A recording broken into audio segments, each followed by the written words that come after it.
Welcome to this panel on the future of America's prison system, sponsored by the Pennoni Honors College at Drexel University in Philadelphia.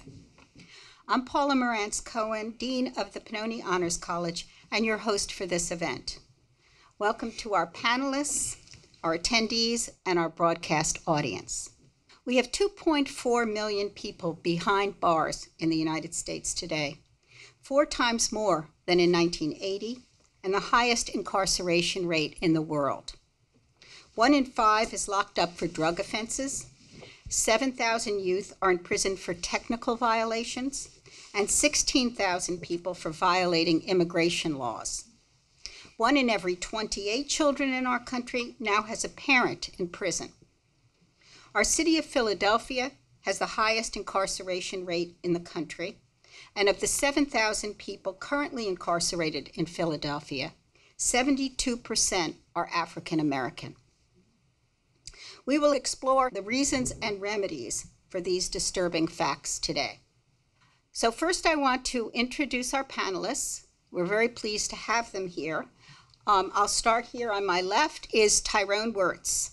Mr. Wirtz is a prison reform activist who was sentenced to life in prison and released after 36 years when his plea for parole was finally granted.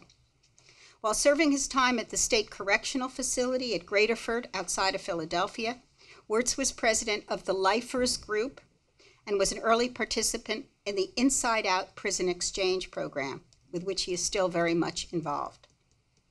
Our next panelist is Jordan Hyatt, an assistant professor in the Department of Criminology and Justice Studies at Drexel University. His research focuses on the evaluation of innovative criminal justice policy related to improving reintegration, public safety, and evidence-based prison reform. And finally, our last panelist is David S. Owens, Jr. Mr. Owens has served as director of both local and state correctional facilities in Pennsylvania and New Jersey. His career includes serving as superintendent of the Philadelphia prison system, commissioner for the Pennsylvania Department of Corrections, director of the Camden County, New Jersey Department of Corrections, and Camden County warden. So let's start with the dismal figures relating to incarceration. And I wonder if each of you can briefly give us your sense of what the major reason is for why we have so many people in prison in this country, and why specifically the Philadelphia incarceration rate is so high.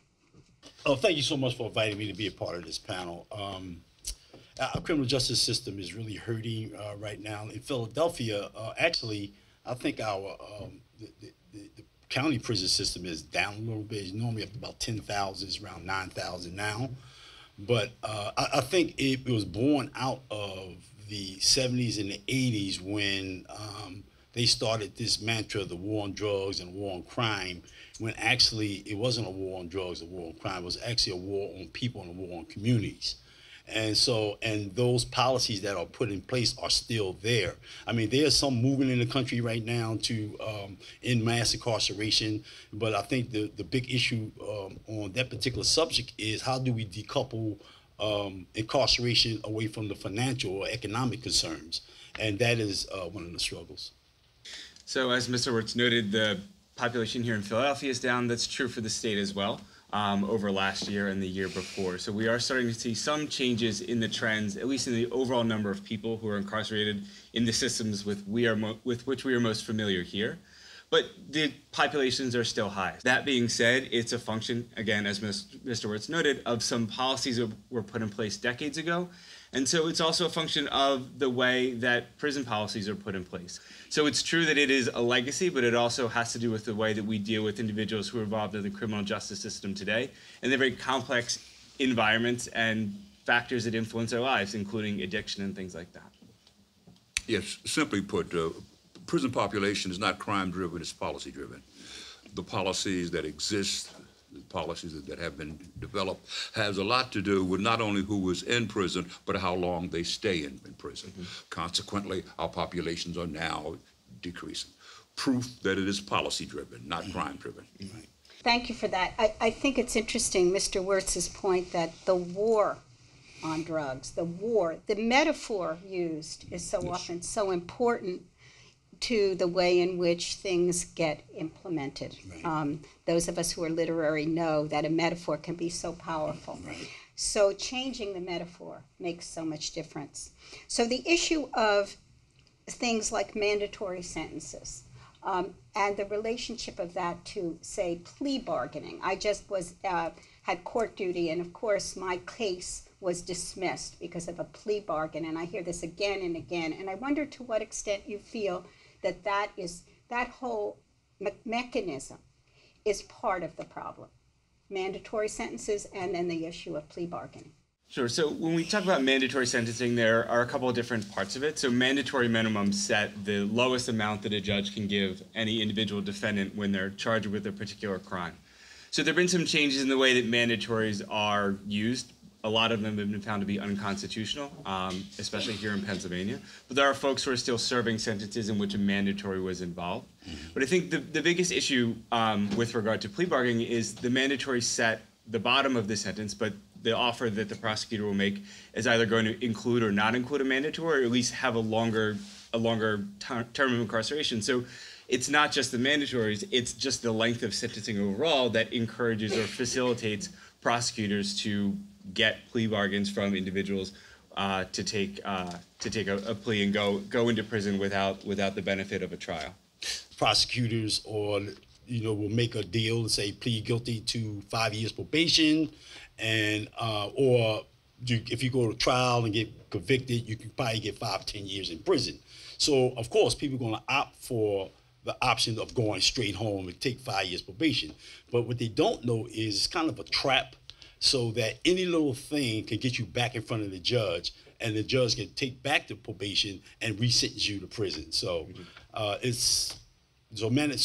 plea bargains and mandatory sentences and just the criminal justice system, the whole way it functions, catches people. If an individual comes to a correctional facility as a place to correct himself, to make himself better, I would rather the indeterminate, because then it's up to the individual when they get out. Right. Right. If you behave, if you improve yourself, then you will get out at the minimum, and because of that, you can correct yourself. Once it's mandatory, then that's it. So going on to that, the notion of what life in prison is like and whether it's possible to improve yourself is also part of the question. So could you address what's available or what's not available for people in prison to come out of prison as functioning citizens? Tyrone can speak to a different. He has a different perspective than I have, and so it's great that he's here. You have complementary. Right. It's outstanding that it's here. I can show you one side of the mouth, and he'll show you the other. But no, it's very difficult. And I started as a correctional officer, and worked my way up. So I saw, and it can be. Prison is not. It's a very difficult place, and an individual must commit himself to be better and to not to be drawn into, because there are all kinds of traps there just waiting to pull him in, and he can fall into it. And there are programs that are available inside of prisons fairly universally, but it's not just the program that's available. It's making sure that the right individuals who benefit from those programs receive the programming, whether it's their particular needs, so the things that cause them or encourage them to commit crime, or their likelihood of recidivism, things like that. It's making sure that match is there, and that's a difficult thing to do, but at least the science in that area has advanced pretty drastically over the last few years, and so we're seeing some benefits there. Okay, I just want to give you what's on the ground, right? So What did you on ground level, Yeah. the unfortunate part about it is there's a criminologist named Niels Christie who said that you cannot treat and punish in the same environment at the same time. He said they would make the programs ineffective and make the people disingenuous. And prisons are daily doses of pain. And so, therefore, a guy will say and do anything to get from under that pain in the prison environment. So I got a whole different take on what we should be doing. So you're saying that the conjunction of those two is just by definition contradictory. Contradictory. Absolutely. I'm always struck by the fact of when youths are treated as adults, which I cannot comprehend, and the malleability and the fragility of a young person. Now, what constitutes a young person is, of course, also open for some discussion. But put that person in prison for a year, for 5 years, and they come out a different person, even though they're being punished, as you put it. How do you deal with that? What's your thought about youthful offenders and how they should be dealt with in prison? So the youth system is completely separate from the adult system, and by design, whether or not it's successful or not, the juvenile system is supposed to be more rehabilitative. So when juveniles go into detention, they're released when they get to the age of majority, and so it's not the case that they can spend a really long time. And we've seen some changes in the legal space over the last few decades with things like juvenile sentences of life without parole being rolled back and things like that. So I think there is an increasing recognition that kids are different, both in terms of their ability to understand what they do and how they need to be treated in the correctional system. It's two different systems with higher standards for the juvenile side and much more emphasis on education and on treatment than in the adult facilities. I have read and seen cases where it seems that people in prison need a certain length of time in prison, or often there's a certain length of time in prison before that sense of wanting to get better kicks in. I wonder if you could address that. I mean, you spent 37 years in prison, and so you knew lots of people, as well as yourself, who had that duration. Right. And could you address that? Most guys go to prison, and it does take a while because you're still young and you still feel invincible. You feel like, I got the world by the tail. I can do what I want to do. I'm going to fight my case in court. And then as you mature, it's about maturity. You know, we've been talking about prisons and whether or not they work as a rehabilitative tool, but that's not, whether we like it or not, the driving force behind prisons in the United States. They're there to incapacitate people, and they're there to have a retributive function, to punish people for committing crimes. And in those areas, they work. I mean, if somebody is sent to prison, the likelihood of them doing something in their community is almost zero. Right. So while we are recognizing more and more that if we want to break this cycle of offending and incarceration and recidivism, we have to make the prison and the reentry process more rehabilitative, they are effective at these other areas, and those are really the reasons that we have philosophically in the United States prisons. And institutionalization is not always called for, and in other countries it's not used that way. So I think we have to examine, and this is someone who runs institutions, we have to examine what is the institutional purpose, and do we have to use it? Is there something else that we can use other than institutionalization to accomplish the same thing? If we do that, we would do more good. So I think we have to examine our use of institutions. So what offenses and what kinds of offenses we're talking about? Could we address drug offenses then?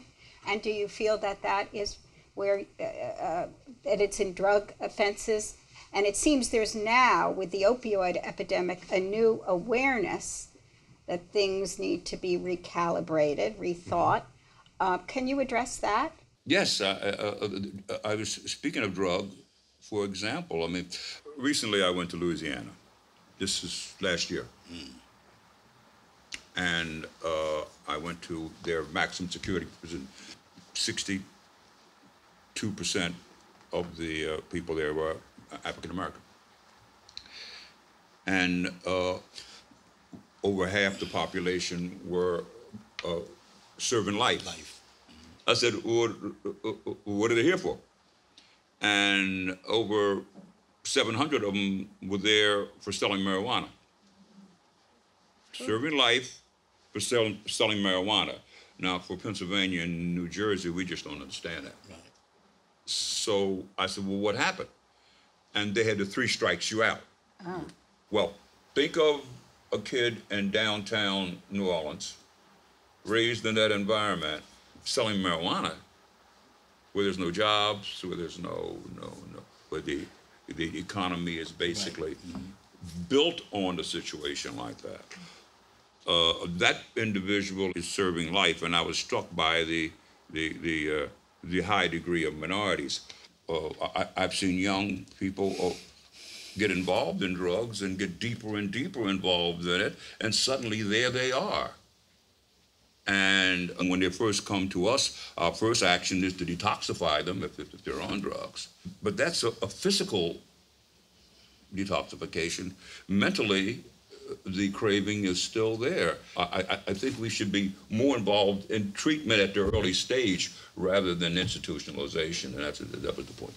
When this country decided to begin to close down a lot of mental health places, those people were moved over to the prison system, right. You know what I mean? And the same thing with drugs. I mean, people have, and I'm gonna be really honest with you. I mean, from my point of view, this is my own point of view. I'm not speaking for anybody else, but a lot of it has to do with racism.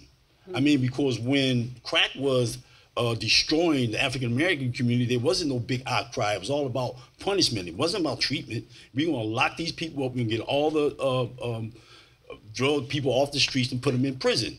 But now we got the opioid situation, which really is ravaging the white community, and now it's a health problem, and they're trying to come around with treatment. I can't help but think it was the war on drugs when it was crack, and it's the epidemic of drugs when it's the opioids, which is, again, my point about the metaphor. Right. I wanted to talk about the numbers of African-American men, particularly in prison, and how much you feel this reflects baked-in racism in our society, and do you believe this is true, and what can be done about it? There is a degree of racism involved in it. There is. Just the issue that was raised earlier about crack cocaine versus methamphetamines. Right. Yeah. And for a very small amount of crack cocaine, you got a very, very strong sentence. Indeed, you might even go into a federal system. Right. And for methamphetamines and for the pills, you were seen as ill, needing help. We would be remiss, and I would be lying to you, if I told you there is not a degree of racism involved in it. There is. And the reason I feel so strongly that because if we don't come to grips with it, we'll never solve the problem. Right. We'll never straighten it out. So I can report to you that it is getting better, that sensitivities are there, that was not there before. This is particularly true in our juvenile facilities and in our juvenile system, the disproportionate amount of minorities in our juvenile system. And it has to do with our classification system, where there are certain things we look for to say, well, if these things are true, then that person can go home, that person can be discharged, that person can be involved in a program. But I think it's also worth separating out the facts from the intentionality of it. So it's clear that the racial representation in the prison system is very different than society at any level. So the city, the county, whatever it happens to be, the country. But that doesn't necessarily mean that it is overt racism, right? The disparate impact is very clear, but it's also because of the way that a bunch of policies that weren't designed to particularly target African Americans, but have that extra impact. So while it may not be that these, the policies that Mr. Owens are talking about for juvenile releases were designed to disadvantage African American families, the situations inside of inner cities relative to other parts of those same jurisdictions had that effect. And so over time, that's been exacerbated. So something like a policing strategy, like hotspots policing, where the police focus on the places where they know crimes or where they believe crimes are going to happen. Even in Philadelphia, crimes happen in certain neighborhoods. So if the police are always spending time in those neighborhoods, they're always going to be catching people from those neighborhoods, or more likely to catch them, and that starts to perpetuate that cycle, which then kind of exacerbates these underlying racial differences. So while I think we can recognize that there's this impact, we don't have to say that everybody who's ever been involved in the system is racist in their individuality, to recognize that the system has a problematic effect and to work to try and change that. Mr. Owens, you say things are getting better. Yes. It's an awareness issue, I suppose, or consciousness issue. That is correct. It is awareness. It is awareness issue, and it's a well, this is not exactly what we wanted.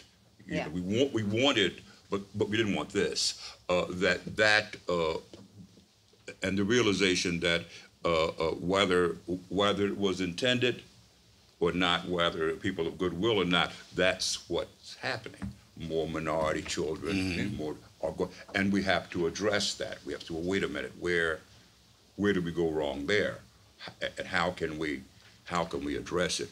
I'm gonna jump in. I'm gonna push back a little bit on a couple things you said. I think I'm a man. Yeah.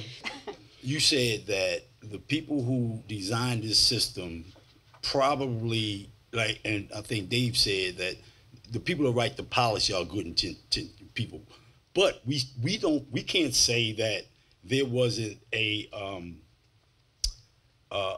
plan or design to create a system that would trap African American, and I mean the people that make these decisions, not the people that write the policy, because they are told what to do. You write the policy, and they come up with the best thing they can possibly work based on the research. When people say that, well, there wasn't no racism involved, I got a thing right here where the new commissioner is talking about closing down prisons, and look what they say. Lawmakers were joined by union leaders and community officials in claiming Wolf was shutting the prisons based solely on the state's weak finances with no thought to the resulting local economic impact by fewer jobs. So when we say that, oh, they wasn't racist, I don't know that. I personally believe that there was a plan crafted to replace manufacturing with prisons to create economics for people that were voters and wanted jobs. So that's my take. I wonder if we could, as our last question, if you feel there's a model of a country in the world where the prison system works well, in your view, and if you could describe it. So I work for a program called Inside Out. It was a program I helped start when I was in Gradyford. Now we are an international program. And so we hold trainings every 6-7 trainings every year. And in that capacity, I have opportunity to meet people from all over the world, right? And so I meet people from Denmark, from the Scandinavian countries, and they talk about how they do incarceration, how they even see people commit crime. It's vastly different than the way we do here in America. Over there, when a person commits a crime, they see society as a failure. And they see this person still as part of the general community, who don't lose rights, who may be put away, but they're not in environments where they are dehumanized, degraded, where there's assaults, fights, stabbings, and those kind of things. And so I think when you look at a person as less than human, as I can do what I want to you, of course, we're going to continue to have high recidivism rates and high crime, as opposed to people with dignity, with respect, and with humanity, as they do in the Scandinavian countries, Denmark, and some European countries. It's so tempting, right, to say if we only build a system like Sweden or exactly. like Denmark or Iceland, country. then we could solve our crime problem, but you can't, right? You have to remember that these prisons exist inside of social systems, as Mr. Wirtz talked about, that have very different crime problems, right? Our gun situation, whether or not you believe that everybody or nobody should have a gun, it is a clear correlate to both our victimization rate and our crime rate and the number of people who are in prison. Very few other countries in the world have guns like we do. And so everything is different. And so it's just not possible to pick up a prison or a prison system from anywhere else, from Germany or any other countries that have what we would consider more rehabilitative or more humane systems, and just plop it down here. But you can't treat people like human beings. Right, and that's what you can learn. Exactly, you can learn from a philosophical perspective how to manage the prison environment, how to work with guards and inmates and staff in a way that can be more rehabilitative. Correctional officers, excuse me, in a way that is more likely to keep people out of prison and things like that. But it's not possible just to build a fancier or different kind of a prison here. It's just kind of a cop-out, but there's so much we can learn. But we also do some things reasonably well. our programs are Like focused what? on effectiveness and efficiency, and we have so much data, right? We have so many prisons and we have so many prisoners. There's a lot that we can learn. Yeah, well, you know, I guess that's what I'm here for. Right? There are things that we can kind of put out with regard to being evidence-based, making sure that risk assessments and needs assessments are done well. So there are models inside of our prisons that we can kind of use as exemplars. It's not just we're the worst and they're the best. From a philosophical perspective and from a practical perspective, there are differences that we can learn both ways. I go back to what Mr. Wirtz said. Treating someone like a human being, you don't really need assessment for that, right? You just figure out how to do it. And well, I know that I'm not an expert, but I just think that your point about treating people like human beings, which seems to be forgotten in the course of this whole process. Right. And like I say, it's just the way the situation is designed, right? The physical structure, where it's designed, the attitudes, the overcrowding, all that leads to dehumanization and people being degraded. All you got to do is just treat people with a little human dignity, human kindness and respect, and that would go a long way, you know. So I am going to end this here. I think this has been an absolutely illuminating group. So again, thanks for joining us today.